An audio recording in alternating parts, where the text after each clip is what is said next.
Hello and welcome to chapter 5.1. In this chapter we are diving deep into some more advanced concepts in Git. We will look at how we can resolve conflicts while merging and rebasing. What about when we made changes in the same file in two separate commits on two different branches which then interfere each other? What happens when there are such conflicts while merging or rebasing? Let's have a look. Jessica's and Lisa's task in this part 1 is to independently work on the implementation of a new test in the same class file. Jessica works directly on the master branch and Lisa creates her own feature branch for that. After that, Lisa shall create a new pull request for a peer review. And then, of course, the pull request shall be merged into the master branch. Let's first have a look at an example where we want to merge the master branch into the MyNew branch. This means we want to combine commit D from the master and commit E from the MyNew branch into a new additional merge commit on the MyNew branch. Now let's pretend we have a README file which is causing some conflicts. When we try to do a git merge master with this conflicting README file, Git can't handle this by its own and will show us a message like this one here. Git isn't able to automatically merge these things together. Instead, Git tells us that we have to fix the conflicts locally on our machine and then commit that fix. When we open up the conflicting README file in the active MyNew branch, we get something like this here. On top, we see the current changes of the MyNew branch, where the head is pointing to, and below the incoming changes from the commit on the master branch. For resolving such an easy conflict like this one, using our favorite text editor will do the job just fine. We only need to make sure that we end up with some reasonable content and without the special arrows and equal lines Git has introduced in the file. So we go ahead and change the file to something like this. For merging large files with lots of changes, a more powerful tool will make your life much easier. Most IDEs like IntelliJ or Visual Studio Code already come with out-of-the-box Git tools which make resolving complex conflicts pretty easy. Once we have resolved the conflict in the README file, we have to stage and commit the file again. By committing, Git will finish the merging procedure by creating an additional merge commit in the active MyNew branch. Should we ever realize in the middle of resolving conflicts that we don't want to go ahead with the merge, we can just abort it by running git merge -- abort. Let's see how we can resolve a merge conflict. First, we will help Jessica to create a new test, commit that test on the master branch, and then push it to the remote repository. So here we are with Jessica on the master branch, and now we will add a new test for Jessica, and let's call that test Jessica test 8. Great. Now we will add and commit in one go by hitting git commit -am and then add a commit message. So this commit will add an 8 test. Great. Then let's hit git log. Yes, there it is. Add an 8 test. Great. And now we will push that new commit to the remote repository by hitting git push origin. Great. That's basically it. So Jessica has done her task now. Let's switch over to Lisa. Lisa has now to update her local repository. But first, before we do that, we create a new branch from the master branch. Git checkout -b, and let's call that branch test9 Lisa. And then what we will do on this branch, we will add a 9th test for Lisa in the same bowling game toTest class, so that we can actually produce a merge conflict.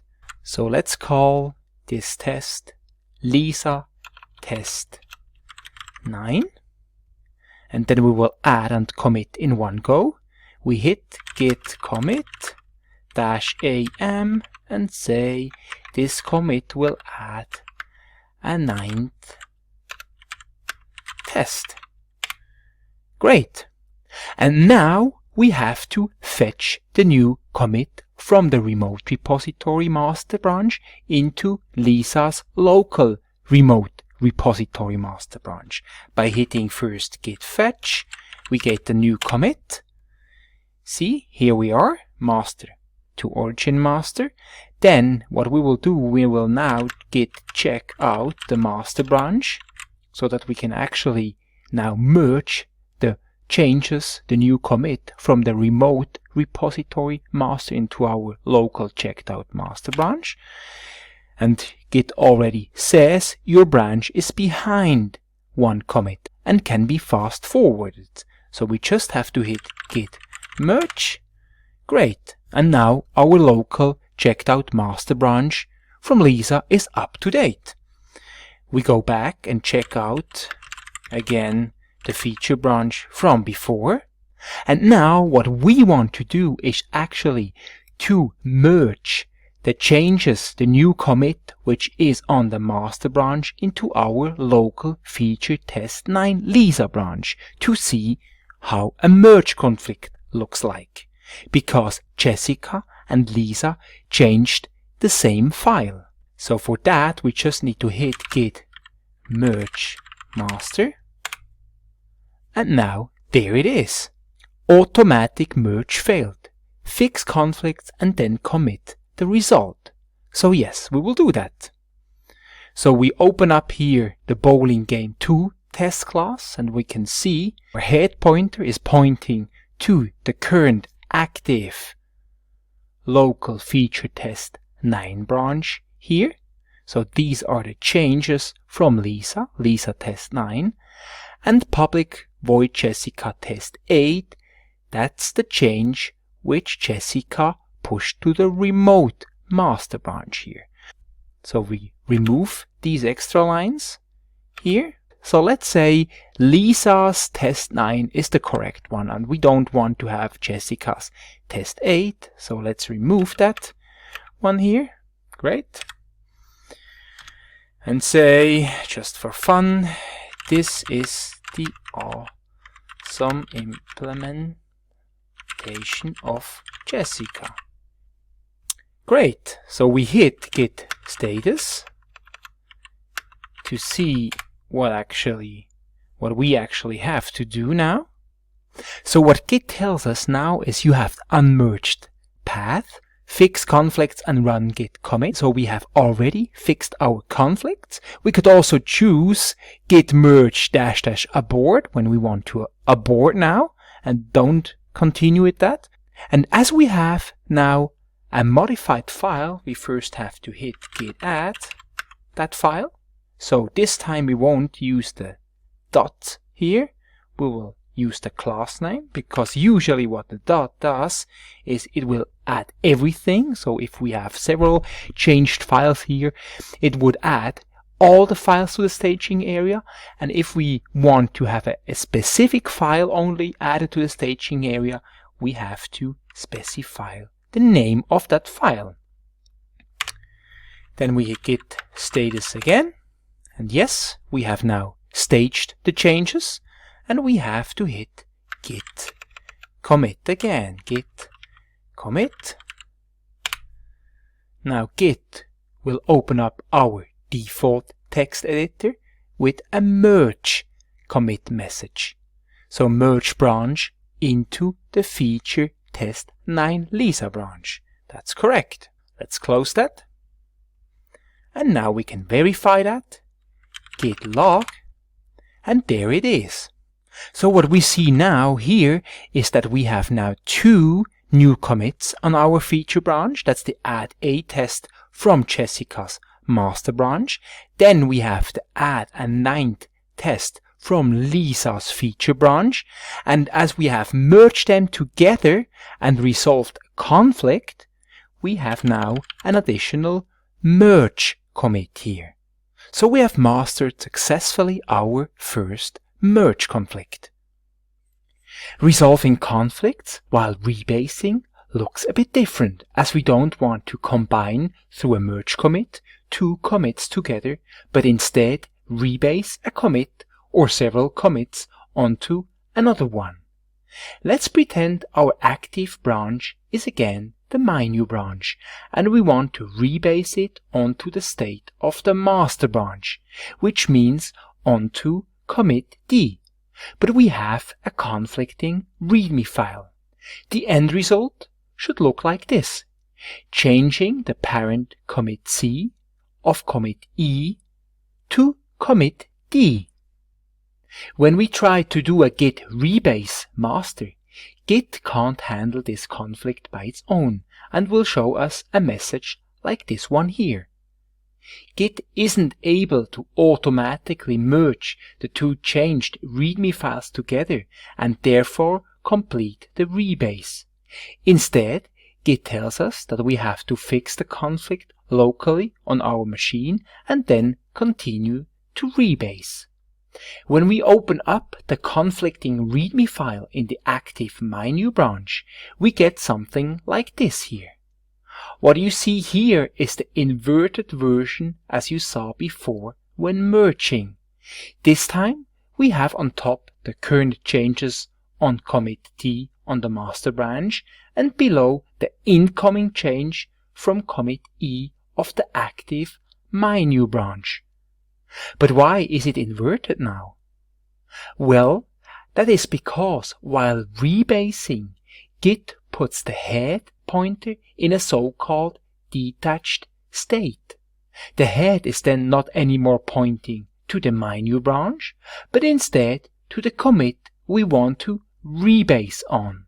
This is almost the only time when Git by itself moves the head pointer in a detached state, instead pointing to a branch pointer.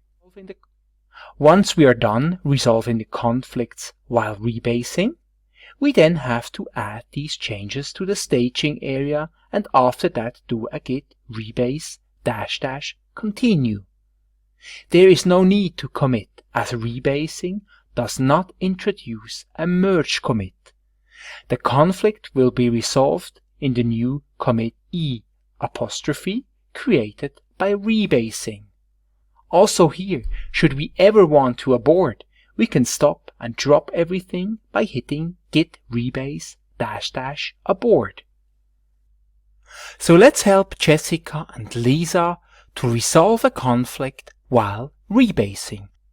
As before, we will first create a new test and commit that test on the master branch for Lisa. Then we will push that branch to the remote repository. Once done with it, we will switch over to Lisa and create a new feature branch from the unchanged master branch. On that feature branch, we will, in the same file, create also a new test. Once done with it, we will check out the master branch, fetch the changes from the remote repository, and merge the commit from Jessica into the local master branch. Then we will rebase the feature branch from Lisa onto the state of the new master branch, and then resolve the merge conflict. So let's start. We will first create a new test as Jessica. Call that test test9, and we will add and commit in one go. Once done with it, we will push that to the remote repository. Now we will switch over to Lisa. We will now create a new feature branch for Lisa. Once done with it, we will create a new test in the same bowling game test class as Jessica made her changes.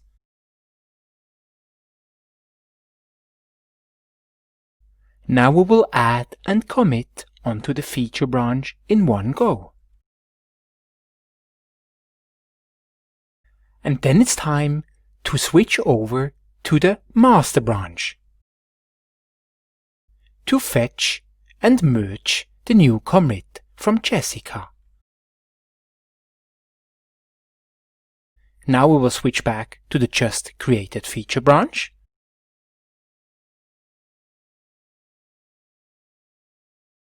and rebase the active feature branch test 10 Lisa onto the state of the master branch. Now we got a merge conflict, and to resolve that we have to do that manually in the bowling game 2 test class. So we go ahead, and now what we see here is that the head pointer is in a so-called detached state. This means the head is pointing now onto the commit from the master branch where Jessica added the Jessica test 9 test. And below we see the changes from the commit add a 10th test by Lisa.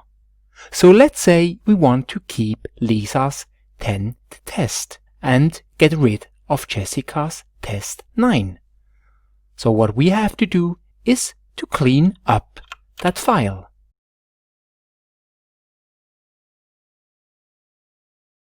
So we head back to terminal and hit git status. And now what we have to do is to add the modified bowling game test 2 class to the staging area. Then we hit git status again. And as we have now fixed all the conflicts, we just need to run git rebase -- continue. Great! Now we can verify that by hitting git log. And we did it! We rebased the add 10th test from Lisa onto the commit from Jessica add a 9th test. And all this without any additional merge commit. Strike! Jessica and Lisa are happy. They again learned a lot and are eager to learn even more in the next and last hands-on part of this course.